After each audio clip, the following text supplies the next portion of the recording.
Some days, you wake up and you're just tired. Not tired from lack of sleep. Tired in a deeper way. In your bones. In your chest. In the part of you that has been working so hard to hold it all together for so long. And on those days, nothing dramatic has to happen. No one has to say the wrong thing. Nothing has to go wrong. The sun can be shining. Your coffee can be hot. Life can look completely fine from the outside. And still, you feel it.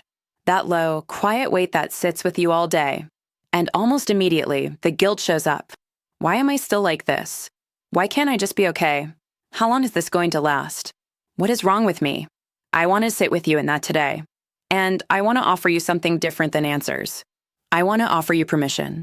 There is a version of healing that looks like progress every single day. Breakthroughs, clarity, strength, each week better than the last. That version is not real.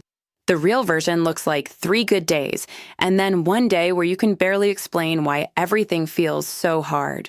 It looks like laughing with a friend on Friday and crying alone on Sunday for no reason you can name.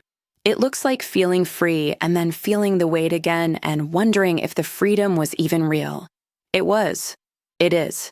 And so is the weight. Both things get to exist. What narcissistic abuse does to a person, what it really does, underneath all the obvious wounds, is it teaches you that your emotions are problems to be managed. He didn't want your sadness. He didn't want your fear. He didn't want your grief or your anger or your doubt. He wanted you pleasant and agreeable and easy to be around.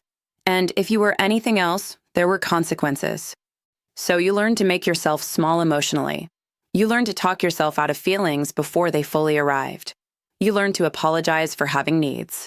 You learned that your inner world was inconvenient. And now, even when he's gone, you're still doing it to yourself. You feel sad and immediately you put yourself on trial. You feel exhausted and immediately you look for reasons why you shouldn't be. You have one hard day and you turn it into evidence that something is permanently wrong with you. That's not healing. That's just his voice continuing the work he started. So let me say something clearly. Your emotions are not problems. They are not signs of weakness. They are not proof that you're broken or stuck or failing at recovery. They are just feelings. And feelings are information. They move through you. They tell you things. They need space, not suppression.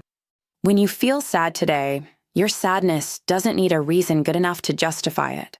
It doesn't need to pass a test. It doesn't need your permission to exist. It just needs you to stop fighting it.